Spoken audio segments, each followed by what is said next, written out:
Hello, everyone, and welcome to Zoom's third quarter fiscal year 2021 earnings release. I'd like to remind everyone that this call is being recorded, and at this time, I'm going to hand the floor over to Tom McCallum, Head of Investor Relations. Thank you, Matt. Hello, everyone, and welcome to Zoom's earnings video webinar for the third quarter of fiscal 2021. We will start the webinar with a recording from our Zoom's founder and CEO, Eric Yuan. Then Zoom's CFO, Kelly Steckelberg, will join to discuss the quarter and our outlook. We will then have a Q&A session hosted by Kelly that will end at approximately 3:30 p.m. Pacific. Our earnings press release was issued today after the market closed and may be downloaded from the investor relations page on the zoom.com website. Also on this page, you'll be able to find a copy of today's prepared remarks and a slide deck with financial highlights that, along with our earnings release, include a reconciliation of GAAP to non-GAAP financial results. During this call, we will make forward-looking statements about our market size and growth strategy, our estimated and projected cost, margins, revenue, expenditures, investments, growth rates, our anticipated financial performance, and other future events or trends, including guidance for the fourth quarter of fiscal 2021 and full year 2021, our plans and objectives for future operations and expansion, growth initiatives, strategies, market position, and the continued impact of the COVID-19 pandemic on our business. These statements are only predictions that are based on what we believe today, and actual results may differ materially. These forward-looking statements are subject to the risks and other factors that could affect our performance and financial results, which we discuss in detail in our filings with the SEC, including today's press release and our latest 10-Q. Zoom assumes no obligation to update any forward-looking statements that we may make on today's webinar. Now, let's hear from Eric. Hello, I hope you are all doing well. I'm so sorry that I can't join you all live today, but I had a personal conflict arise. As we are in the season of Thanksgiving in the US, I wanted to express my ongoing gratitude for the commitment of our Zoom employees and the support of our customers, partners, and investors during these unprecedented times. You all truly inspire and motivate us every day. Now, let me share with you a few recent business highlights. First, revenue grew 367% year over year in Q3. Second, with a strong sales execution, our customers with more than 10 employees grew 485% year over year. And we are very delighted that just recently, Gartner Research has named Zoom a leader in the 2020 Magic Quadrant for Meeting Solutions, as well as a leader in the Magic Quadrant for Unified Communications as a Service. This is the first year Zoom has qualified for inclusion in the Gartner Magic Quadrant for UCaaS, and the sixth year for Meeting Solutions. We are also very thrilled to welcome Secretary Janet Napolitano to our board of directors. We also had exciting wins in the quarter where customers committed to multiple Zoom products to provide a high-quality experience for their users. First, I would like to welcome Peloton to the Zoom family. Peloton is a leading interactive fitness platform. In Q3, Peloton consolidated to one vendor, buying both Zoom Meetings and Zoom Rooms to provide a more feature-rich video communication service to their employees. We are very honored to have Peloton committed to a long-term engagement where they will deploy services across all locations and employees. A global customer increasing their commitment with Zoom is Rakuten. Rakuten is a global leader in internet services with 1.4 billion members around the world. Impressed by the simplicity in the Zoom technology, the ease of scaling the service, and the feature-rich application, Rakuten has committed to the full Zoom UCaaS deployment.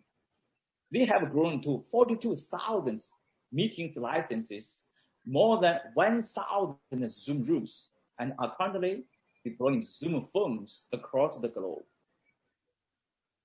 We also want to recognize the Israel Ministry of Education, which oversees public education institutions. The Ministry of Education has enabled about 200,000 teachers and 1.2 million students to use Zoom. The leadership at the ministry has told me that Zoom became the most popular app for video meetings in Israel's schools because of its simplicity, stability, and many options for security and privacy. Thank you for their hard work to provide for children's educational needs during this crisis. And to all educators around the globe, you are all heroes. Thank you, Peloton. Thank you, Rakuten. Thank you, Israel Ministry of Education. I love you all. Also, thank you as well to all other customers. Your trust and happiness energize the entire Zoom team. Now, let me talk about my favorite event of the year, Zoomtopia. In October, we had over 155,000 unique viewers attend Zoomtopia, our premier customer and community event. This year's event was held virtually on Zoom technology. We also had over 140 customer speakers, ranging from Fortune 50 companies to small businesses, and across all verticals, sharing stories of how they have integrated Zoom into all aspects of their communication and collaboration. We showcased several customers who are not just conducting their business over Zoom. They are reimagining and delivering new business services over Zoom as well, including the new on Zoom platform. I'm very proud of the Zoom team that delivered this successful event to our user community at the size and scope that is truly incredible for virtual events. We were also able to demonstrate to the world that you can do this too with Zoom. In summary, Zoom performed well for our customers and the communities during the third quarter. I want to thank our over 3,800 employees who continue to scale our business and truly deliver happiness. With that, let me turn things over to Kelly. But first, here is a look at what our new on Zoom platform has to offer. Thank you.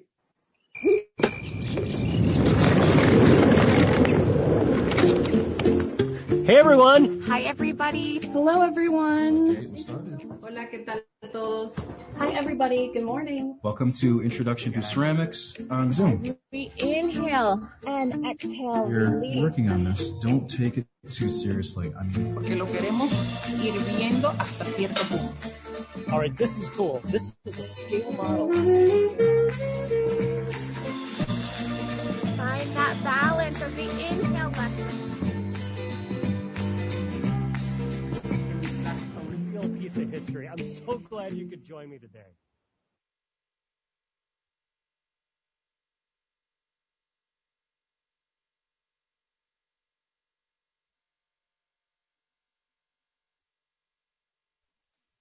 Hello, everybody. We're so glad you could join us today. In Q3, we continue to be inspired by the many creative ways our customers have been using Zoom to work anywhere, learn anywhere, and connect anywhere. Let me start by reviewing our financial results for Q3, then discuss our increased outlook for Q4 and the full year FY21. Total revenue grew 367% year over year to $777 million in Q3, achieving a $3 billion revenue run rate. This top-line result exceeded the high end of our guidance range of $690 million due to strong sales and marketing execution in both our online and direct businesses, as well as lower than expected churn. For the quarter, the year-over-year growth in revenue was primarily due to subscriptions provided to new customers, which accounted for approximately 81% of the increase, while subscriptions provided to existing customers accounted for approximately 19% of the increase. This demand was broad-based across products, industry verticals, geographies, and customer cohorts. Let's take a look at the key customer metrics for Q3. We continue to see expansion in the upmarket as we ended Q3 with 1,289 customers generating more than $100,000 in trailing 12 months revenue, up 136% year over year. This is an increase of more than 300 customers over Q2, the highest number of adds we have ever had in a quarter. We exited the quarter with a total of approximately 433,700 customers with more than 10 employees. We added approximately 63,500 of these customers during Q3. Year over year, we added approximately 360,000 new customers with more than 10 employees, representing a 485% increase. In Q3, customers with more than 10 employees represented approximately 62% of revenue. We also continue to benefit from significant growth in our segment of customers with 10 or fewer employees as small businesses and individuals adopted and maintained their Zoom licenses. In Q3, customers with 10 or fewer employees represented approximately 38% of revenue, up from 36% in Q2. Our net dollar expansion for customers with more than 10 employees was over 130% for the 10th consecutive quarter as existing customers continue to support and trust Zoom to be their video communications platform of choice. Both domestic and international markets had strong growth during the quarter. Americas grew over 300% year over year. Our combined APAC and EMEA revenue grew 629% year over year and was consistent with Q2 at 31% of revenue. We plan to continue to invest in international expansion to capitalize on our brand awareness and the increased global opportunity. Now, turning to profitability. The increase in demand and strong execution drove net income profitability from both GAAP and non-GAAP perspectives. I will focus on our non-GAAP results, which exclude stock-based compensation expense and associated payroll taxes, charitable donation of common stock, and acquisition-related expenses. Non-GAAP gross margin in the third quarter was 68.2%, compared to 82.9% in Q3 last year and 72.3% last quarter. The impact to our gross margin is partially due to the dramatic increase in usage related to the pandemic, as we are experiencing a higher percentage of free users, including those in over 125,000 K-12 educational institutions that went back to school in the fall. It is also due to the continued higher utilization of public cloud services. We ended the quarter with an annualized run rate of 3.5 trillion meeting minutes, approximately 75% growth quarter over quarter. We are thrilled that a significant percentage of the usage was from both paid and free participants in the education sector as millions of students and teachers return to the classroom virtually. With the uncertainty of the longevity of the pandemic, it is unclear how long gross margins will be impacted as we remain committed to supporting the global community. Consequently, we expect gross margins to be consistent with Q3 into the next fiscal year before starting to improve towards our long-term target margin. R&D expense in Q3 was approximately $25 million, up 80% year over year. As a percentage of total revenue, R&D expense was approximately 3%, which was lower than Q3 last year, mainly due to the strong top-line growth. We are committed to prioritizing R&D hiring to drive further innovation, expansion, and security into our platform. Sales and marketing expense for Q3 was $141 million. This reflects an increase of 71% or $59 million over last year, primarily due to investments to drive future growth.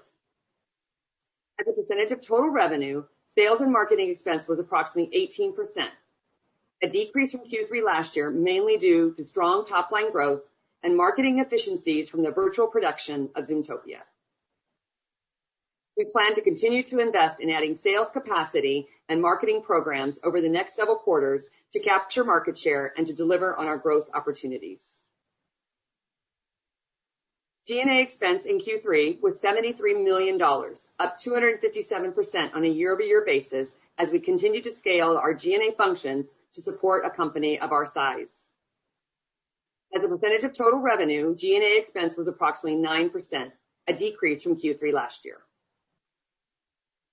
Revenue upside in the quarter carried over to the bottom line with non-GAAP operating income of $291 million, exceeding our guidance. This translates to a 37.4% non-GAAP operating margin for the third quarter. This is an increase compared to Q3 last year's result of 12.8% and a decrease from Q2 FY21's margin of 41.7%.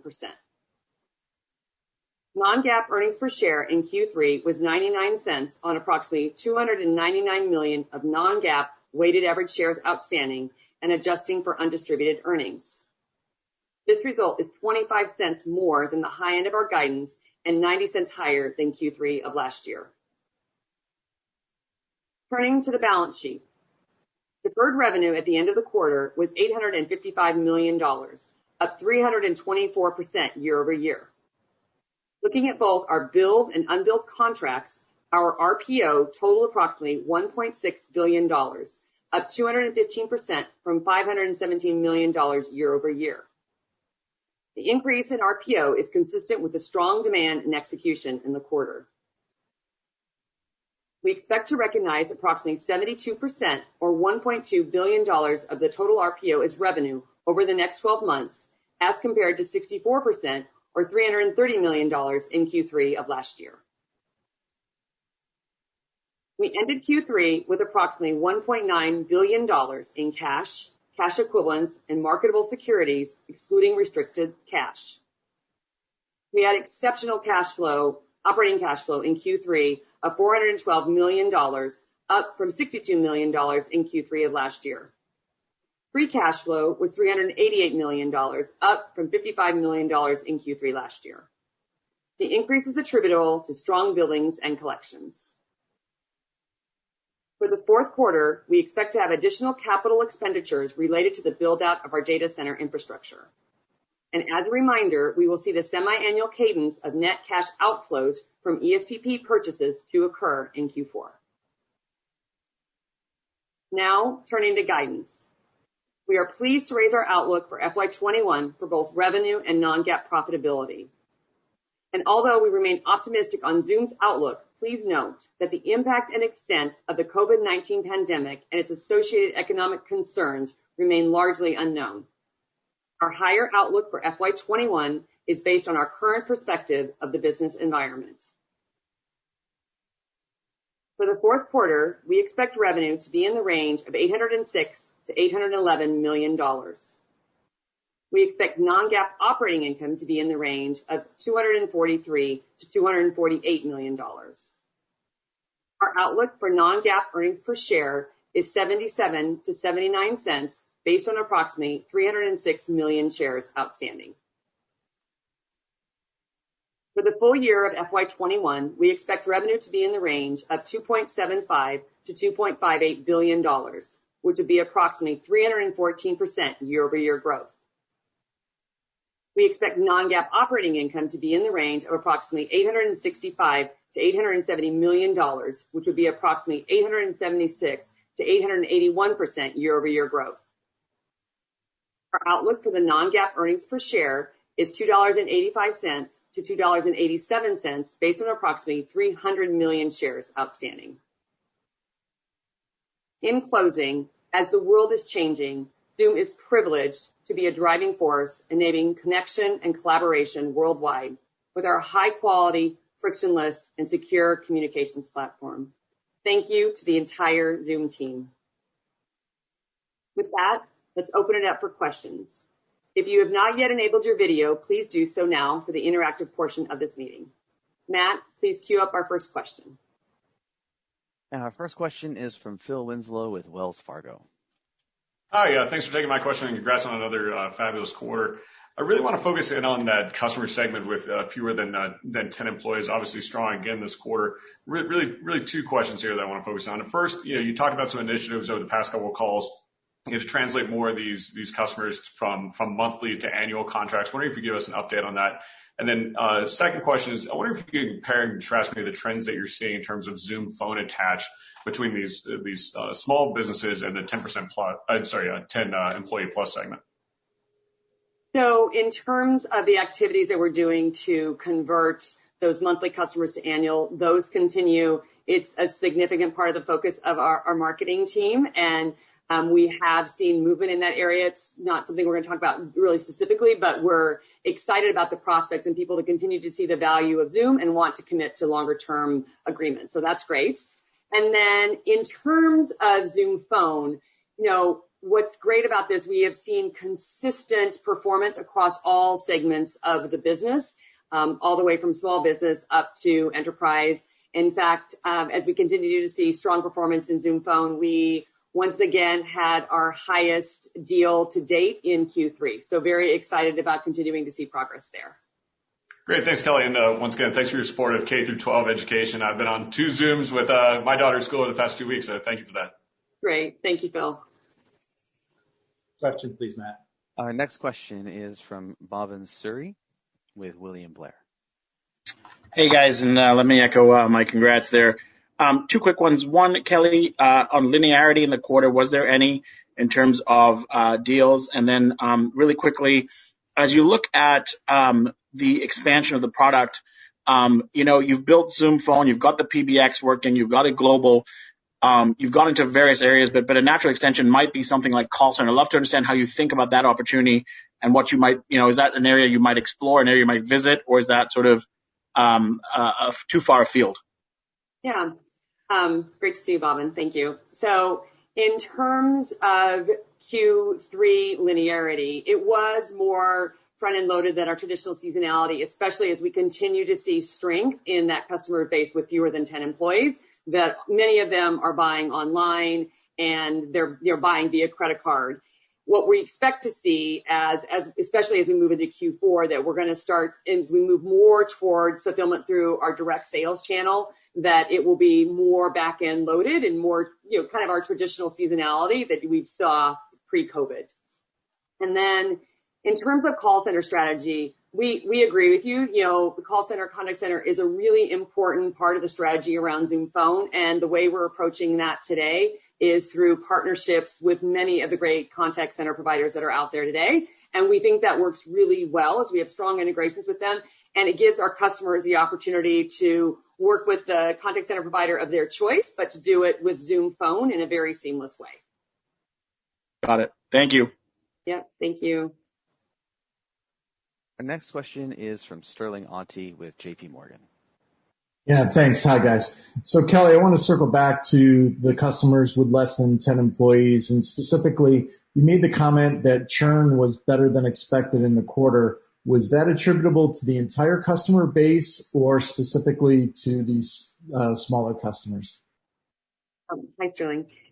Churn was actually better across all segments of the business. So as I mentioned earlier, the marketing team is very focused on trying to convert monthly to annual customers in that fewer than 10 base. But we've also seen, even in the upmarket, people that are also, expanding, continuing to buy more products, which makes them more integrated into the Zoom ecosystem and makes them more retentive. So we saw that across all segments of the business, actually. Should the under 10% of revenue, the 38%, perhaps fall back as you get in, to that end of year budget flush and maybe bigger spend by large enterprise? We think certainly over time that we will move back towards more of our sales and bookings being dominated by our direct sales channel, which then, yes, would ultimately eventually drive down that percentage of revenue from the fewer than 10 employee base. Thank you. Next question is from James Fish with Piper Sandler. Hey, Kelly, I hope you had a great holiday. I know a focus will be here on Zoom Phone, but just curious on Zoom, it's still in beta is my understanding, but how has the monetization strategy developed over the last few weeks since Zoomtopia? What commission does Zoom take? And is there any way to think about the size of this business a few years down the road? And if I can squeeze in a second one, additionally, what percentage of revenue this quarter came from the greater than $100,000 customers this quarter? Okay. Hi, James. Great to see you. In terms of on Zoom, yes, it is still in beta at this point, and we have not yet announced what our monetization strategy is around that platform. We've certainly been working on it internally, but we're more focused on ensuring that the platform is ready and is meeting the needs of not only the host, but also the customers, and making that a really seamless transition or transaction for them. I hope you saw the video, some of the really cool things that are happening on the platform. And if you guys haven't checked it out, just go look and you can see the classes and events that are happening there. We will announce our monetization strategy probably sometime next year, but in terms of how we're thinking about it, we don't expect it to have a significant contribution to revenue next year, as we're really focusing on building out the platform itself. And then in terms of your second question, that percentage of revenue from customers is greater than 100. I need to look. Sorry, 1 second. I just need to look and see exactly what that is. Let me come back to you, James. I have it in my stats. Let me come back to you. Okay? Just have Tom or come back to me later. Sounds good. We'll do that. Thank you. All right, the next question will be from Meta Marshall with Morgan Stanley. Great, thanks. You noted in Zoomtopia kind of expansion capability or expansion room within the global 2K, given a lot of room to grow within that customer subset. I just wanted to see, how you feel as if you're staffed to attack that opportunity, and do you feel you're staffed up to attack the global 2K? And then maybe just in terms of, you have a pretty meaningful cash balance at this point. There's meaningful M&A kind of being discussed in the space. How does that change kind of your viewpoint of how you're looking at M&A? Thanks. Hi, Mia. Nice to see you. So certainly in terms of addressing and how we staff to, serve and continue to take share in the global 2K, international expansion is a huge area of focus for us. And we talked a little bit about this in the past, but with the increase of brand awareness around the globe, it has really created an opportunity for us to hire into markets very quickly, where historically it would have taken us time to seed those markets with marketing spend. And now we're able to just go in there because we're seeing tremendous demand. So we're excited about the opportunity. And yes, Abe Smith and our international team are growing very quickly to address that. And then in terms of cash balance and M&A, we certainly continuously watch for opportunities to do something with that cash that would be additive. I think we've talked about this in the past. We would look for opportunities in M&A that could either extend our technology or our talent. And those are the two areas that we're continuously watching for the right opportunity. Great, thanks. Kelly, this is Tom. Just wanted to point out on the last question that James asked, it is 18% coming from the greater than 100K group. Thank you, Tom. Our next question is from Heather Bellini with Goldman Sachs. Hey, Kelly, thank you so much. I had two quick questions. One, just I guess just thinking about chat functionality and team-based chat collaboration specifically, given that category has seen tremendous growth during the pandemic as well, and just giving the competitive dynamics there right now, if you guys have any thoughts on how you see that playing out and your ability to compete there. And also, just a follow-up, how much is Zoom Phone, driving customers over 100,000, where you continue to have another really big quarter there in terms of ads? So, our chat product is a really important part of our overall product suite, especially when you look at Zoom Phone. It's a very natural tie-in to it. And as we've seen the expansion in Zoom Phone, we've seen customers continue to ask for more features and functionality. And we certainly are committed to continuing to develop and innovate around Zoom Chat. And as a reminder, it does come embedded with our meetings product itself. And then in terms of how much Zoom Phone is driving customers greater than 100K, I don't think that we have explicitly called out the number of Zoom Phone customers we have in that specific category. As we said about Zoom Phone metrics, we'll continue to look at opportunities for milestone metrics along the way, and that could be something we would disclose in the future. We just haven't done it yet today. Thank you. Thank you, Heather. Next question is from CT Panigrahi with Mizuho. Hey, Kelly. Thanks for taking my question. Just wanted to ask about the sales rep productivity. You added a lot of salespeople this year. So could you talk about the sales rep productivity in fiscal Q3, mainly in the up market? And what are you assuming in terms of productivity or expansion in the up market segment in your fiscal Q4 guidance?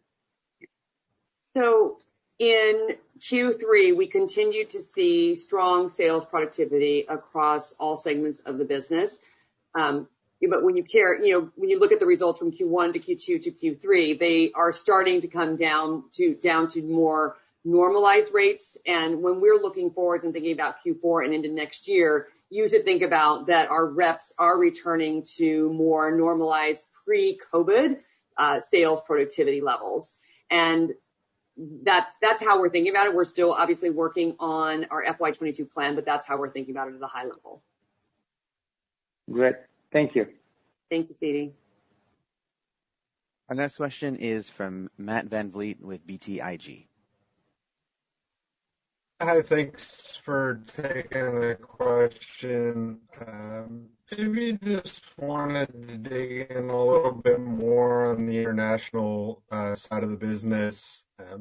How are you seeing the sort of difference in terms of what the U.S. looks like? And then secondarily, are you having any markets that were a little bit more difficult to penetrate, whether it's from security or infrastructure elements that are now either being invested in or you've sort of gotten past those impediments to start?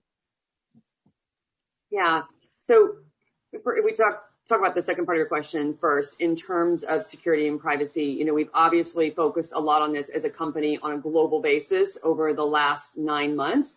And all of the initiatives that we have taken certainly have borne fruit as we've continued to invest, as well as putting teams in local markets. That helps a lot with also building the trust and confidence of the customer base there.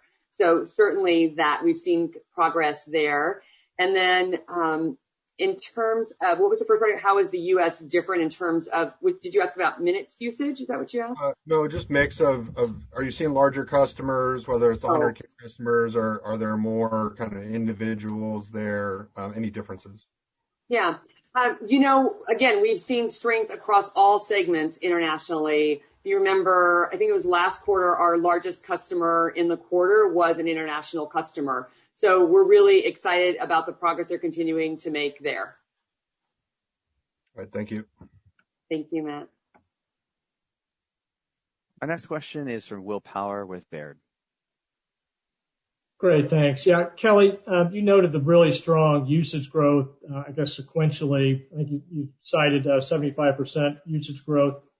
Any way to kind of help frame how much of that was driven by education versus, broader verticals? And I guess the other way to kind of, cut that would be to kind of look at, any color you can provide around, free growth generally versus what you're seeing in terms of paid growth. Then I have a second question. Yeah. So as I said in the prepared remarks, a large percentage of the growth in the usage was from education, but both free and paid. And paid is certainly an elevated percentage of our total usage. Education continues to be one of our strong verticals. It was the second fastest growing vertical again in Q3. So really excited about the progress we continue to make there as well. Okay. And then my second question, you noted the record number of 100,000 K customers up in the quarter, which was great. Anything you'd point to with respect to key drivers of that? Were there any particular verticals that stood out among that largest cohort, geographies that stood out? Any changes in go-to-market? Kind of what kind of drove the improvement there? No, I think that it was really diversified across all markets, all segments, and all verticals as well. I think it's more about the continued expansion in our sales organization as well as the increased brand awareness. And as companies are continuing to think about the extension of this remote working and ensuring that they are keeping their employees productive as well as safe during this time. Great. Thank you. Our next question is from Taz Koujalgi with Guggenheim. Thanks for taking my question. Kelly, I had a question on the average deal sizes. If you look at the number of new customers you're adding every quarter, that has gone down, which is expected. But can you comment on the average deal sizes for new customers? Has that changed at all the last few quarters? The initial land sizes? We haven't seen a significant change in our overall deal size. If you remember, land and expand is still a very important part of our sales strategy. And we see customers doing that. We also see customers that are starting with, for example, Zoom meetings and then add on two of the customers we talked about today, Peloton and Rakuten, that added on Zoom Phone later. So not really a significant change in the overall deal size, especially to start. Thank you. Our next question is from Walter Pritchard with Citi.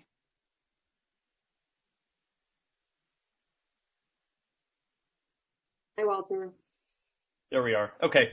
Sorry about that. You noted that churn was below what you expected, but I'm wondering within that, of the customers that did churn, did you notice any trends or commonality that seemed to be, coincident or causing the churn that you could help us understand? No, it's the churn correlates somewhat to the overall pandemic. And so as we continue to see uncertainty in terms of markets, locations with shutdown or, shelter in place orders, we see variance. We see the most volatility, of course, in the segment of customers with 10 or fewer employees. But even that was at an improved level than what we were originally forecasting. And as I talked about before, that's due in part to these actions where we're, having success in converting customers from monthly to annual contracts. Great. Thank you. Yep. Our next question is from Zane Crane with Bernstein. Hi, Kelly. Thanks for taking the time. I was wondering if you could explain to us what portion of business customers are on the active host pricing model versus a named host pricing model, and why do you make that distinction? What does it mean for you in terms of strategy, adoption, overall growth? And then I have a quick follow-up. Sure. Hi, Zane. So in terms of the approach and why we have active host versus named host is because it allows customers that aren't sure exactly what their usage is going to be to come in and buy Zoom at a level that feels comfortable to them and then grow into that. So it's a very effective mechanism for maybe somebody that's, newly adopting video communications or expanding and extending it to a part of their organization that may not have used it before. And it's a great way for them to have the opportunity to assess what that level of usage is going to be. In terms of what percentage comes from that, that's not something that we disclose.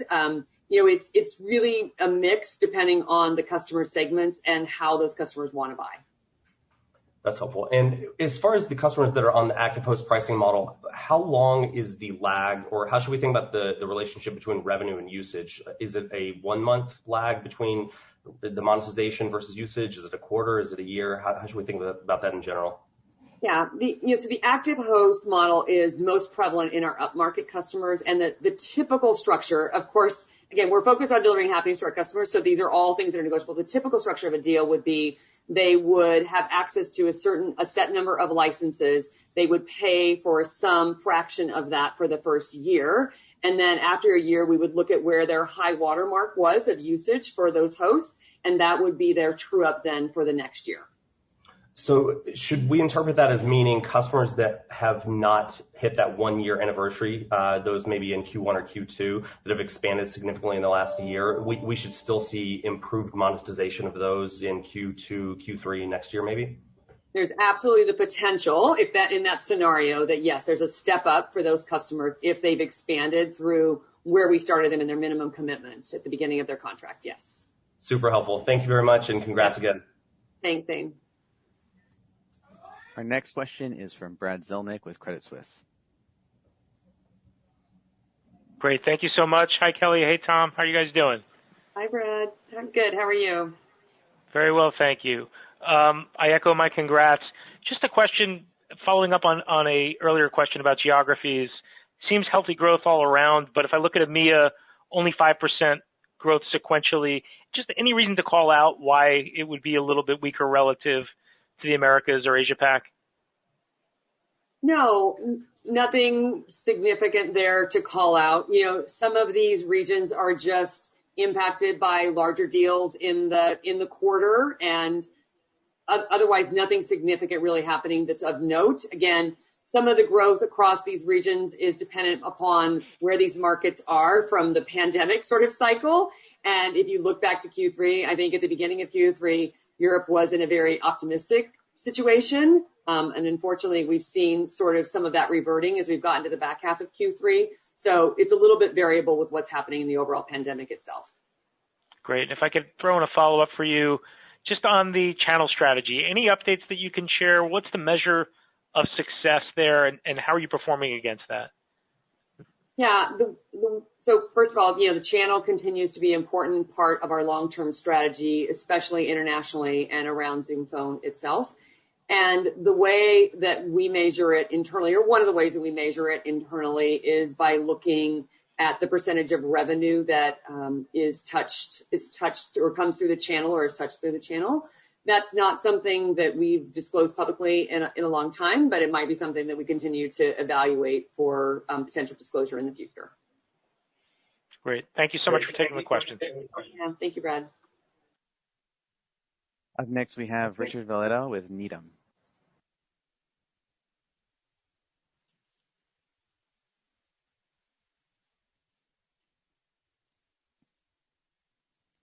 Hey, Richard, can you unmute? Sorry about that. Sorry. Oh, there we go. Hi, Kelly. Sorry about that. Yeah, so question on operating margins. Looks like this quarter you finally started to see expenses catching up with revenue, and you had that expected decline in op margins and guiding for another one in the fourth quarter. I think last quarter you said you expected several quarters of decreasing operating margins, and I know that kind of takes us into fiscal 21. Can you talk about how you're thinking about that trajectory of expenses versus revenue and op margins for the next few quarters? Yeah, so I think if you look across some of our areas of functional spend, we want to continue to invest in R&D. That is an area we're absolutely focused on prioritizing hiring at 3% of revenue. We would really like that to be closer to our long-term target margin of 8 to 10%.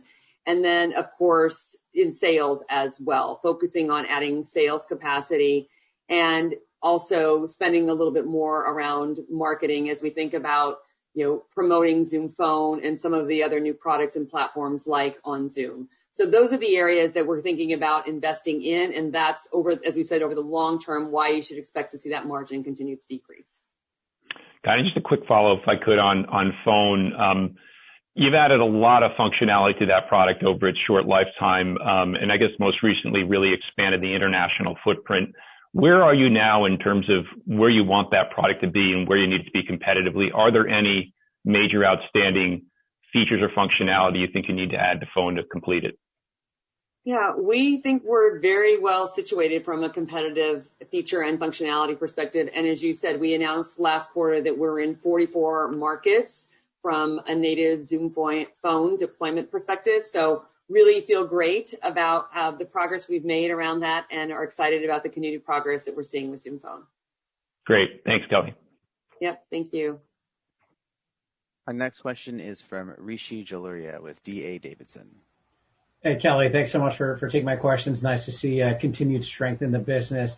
Just wanted to touch on gross margins again. Look, I think the rationale of free users makes a ton of sense, especially given you're enabling K-12 and you're doing some very customer-friendly things like removing the free limits on Thanksgiving so people don't have to travel, which I think we all appreciate you doing those things. Can you help us, I think, directly understand how big of an impact is that? Is there, and since you're talking about this impact going into next year, is there a point at which it makes sense to actually start to break down the costs associated with free customers? And then just a follow-up on the Zoom Phone side. Apologize if you already mentioned this, but do you know how many Zoom Phone seats you added within the quarter? Thanks. So hi, Rishi. It's nice to see you too. In terms of the gross margin, as we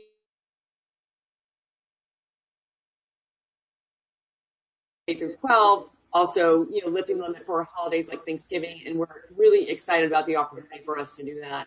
At this point, we aren't prepared to give a change in the outlook around gross margin, and for the foreseeable future, you should expect it to be in this range for at least several quarters before it eventually starts to move again back towards our long-term target. And then in terms of, you said breaking out for free. I don't think we're going to want to break out. I mean, we really value our free customers, our free hosts, and we think they continue to be a very important part of this ecosystem. So I think of it as if we weren't, if we didn't have them sitting in our gross margin, they would be sitting in sales and marketing in terms of those expenses. So this is just the way that we've chosen to, build our go-to-market. And that's just sort of the trade-off that we compare us to other companies, why you might see a difference in that functional spend profile. Thank you. And sorry, just in terms of Zoom Phone seats added in the quarter, did you? We don't disclose. We're not disclosing exactly the number of seats added in any quarter. I will tell you, as I said, we had the largest deal to date in Q3, another record-setting deal. So very excited about that. All right, wonderful. Thank you, Kelly. Our next question is from Alex Zukin with RBC. Hey, Kelly and Tom, thanks for taking the question. And congrats on a good quarter. I guess, Kelly, we haven't talked a lot about next year. And I know you're not guiding to next year, but you can imagine the question we get all the time from investors is, how does Zoom grow post-pandemic? Was this a pull forward? And as people go back to work, do they turn, in school, do they turn off their Zoom? So given the commentary that you talked about with respect to churn rate for the business being better than you expected, given the commentary around Zoom Phone attach, again, not asking for specific guidance, but at a high level, how would you kind of, talk to us about calibrating growth for next year? Is it more going to be swung by churn? Is it more going to be swung by Zoom Phone attach? Any clarity you can provide, I think would go a long way. Sure. I think a couple of things. First of all, the remote working trends that started pre-pandemic have certainly accelerated during this period of time. And while we all, hope for a vaccine as soon as possible, I think that remote work trends are here to stay. And we're excited about some of the features and functionality that we announced at Zoomtopia, for example, to enable this and to support customers and employees that are thinking about eventually going back to work, likely in some sort of a hybrid work environment. So these are things like Smart Gallery, which are really meant to enable better communications when some of the employees are working remotely and some of them are in the office. So we're really looking towards supporting an environment like that and believe that especially our upmarket customers are going to continue to want to provide that flexibility to their employees. And then in terms of key growth drivers, absolutely Zoom Phone is one of the key drivers for next year. It was actually the fastest growing product in Q3, so excited to see that momentum. And if you think about this significant base of Zoom Meetings customers that we've acquired in Q1, Q2, and Q3, they are there to continue to support our strategy of selling into our install base, and we absolutely expect that to be a key driver for next year. And then just as a follow-up, Kelly, on churn, right? If you think about the cohorts and breaking down those churn rates, and particularly on the consumer cohort, what is the assumption for Q4? And then as you go now, as you start to go into a more vaccine-led world, again, even when you do give guidance, it's not like you're going to have great, you are seeing some engagement trends globally from some regions that are, in a different stage of the pandemic today, but what's going to give you the confidence around that, those churn assumptions for next year? Yeah. I mean, we are taking an approach where we can't predict the pandemic. And so we are taking what we believe is a prudent approach.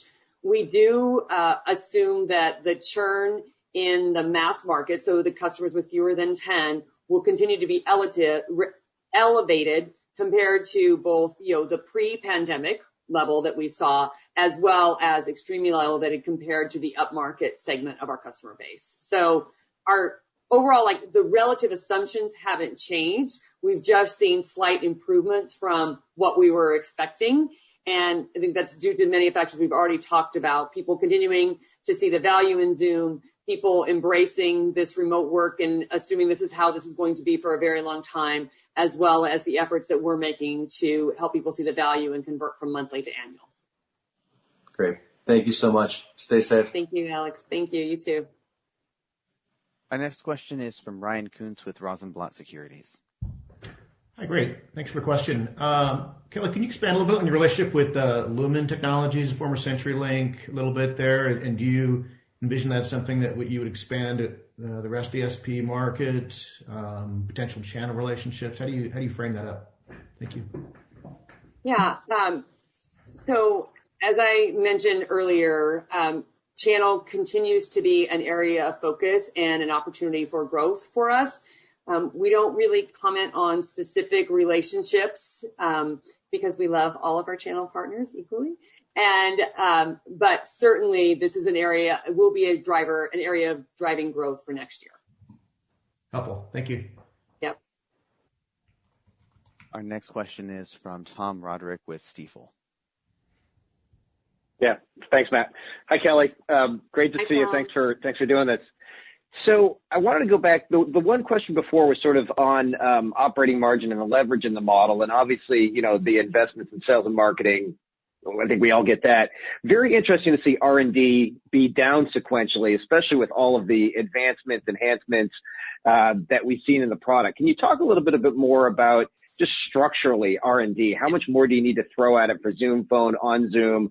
We've seen a lot of developments just with the numbers where they're at. And then as I come back to structurally, geographically, does R&D just rise over time as you disperse geographies, or help us think about that as we go into next year? Yeah, sure.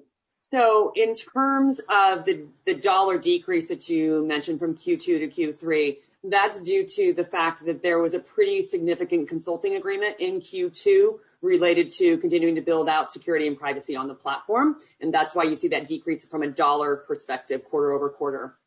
And then long term, our target R&D is to be 10%-ish. That's really where we want that level of investment to be.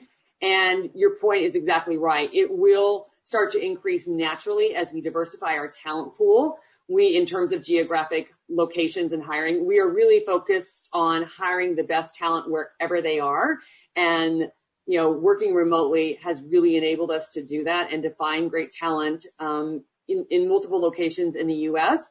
and also continuing to expand, as we've talked about previously, in India as well. So all of that will help us not only increase our spending as it diversifies our talent pool and opportunity for hiring, but also to give us this 24/7, follow the sun development approach as well.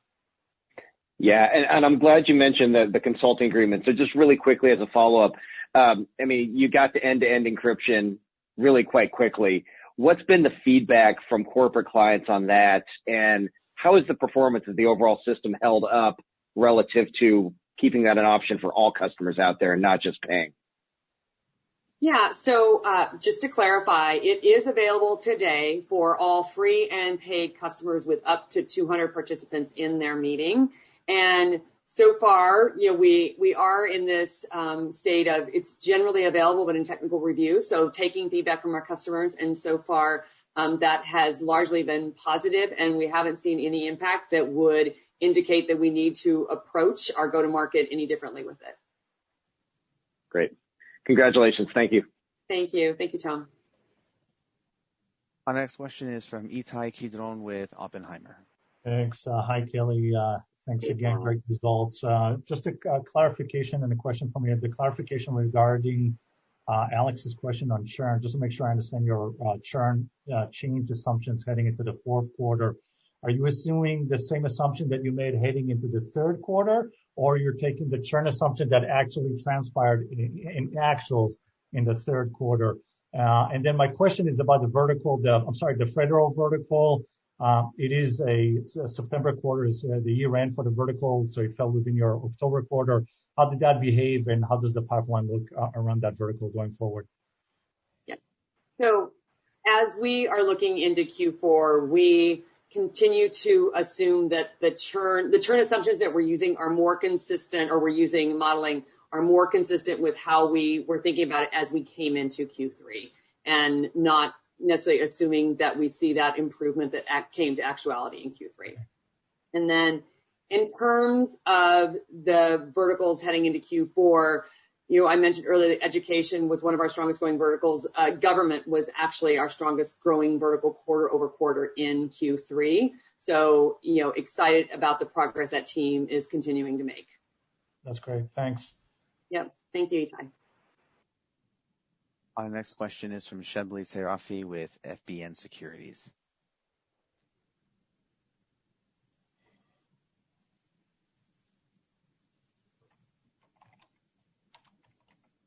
Hey, Shebly, are you there? Hi.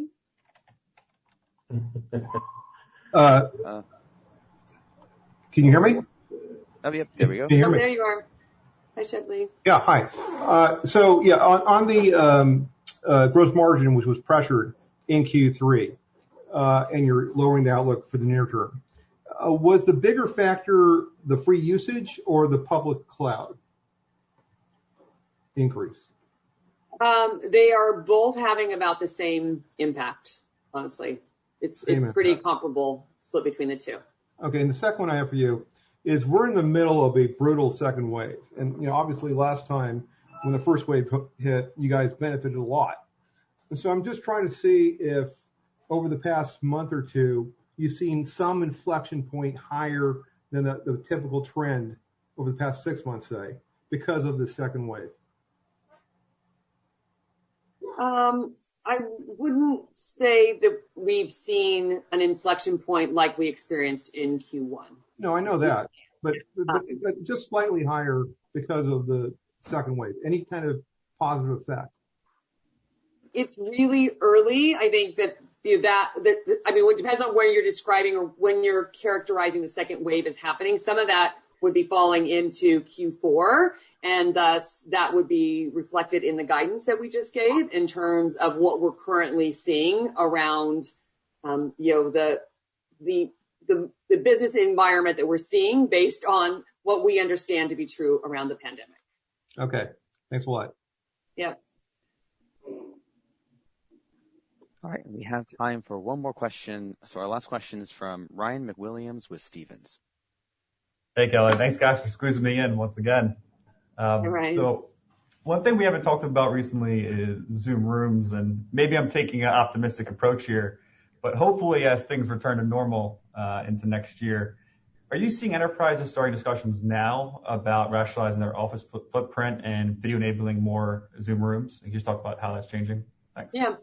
We actually are. So we are seeing customers that are taking this opportunity while their offices are empty to update or put in Zoom Rooms, and especially thinking about how this is going to work if they potentially go back in a hybrid environment, and how they're going to create an inclusive environment if they have an employee workforce that is now split between remote and people working in the office. And that's why I'm so excited about, for example, Smart Gallery, which is really going to enable and empower an experience that's beneficial and really maintains this, I always call it the democratization of communication that's been created as we're all working from home, right? All of our squares are the same size on this screen. And so Smart Gallery is going to enable companies to continue to provide that to their remote workers when we eventually start to go back in some sort of a hybrid approach. Thanks for taking the question. Congrats on the results. Yeah, thank you, Ryan.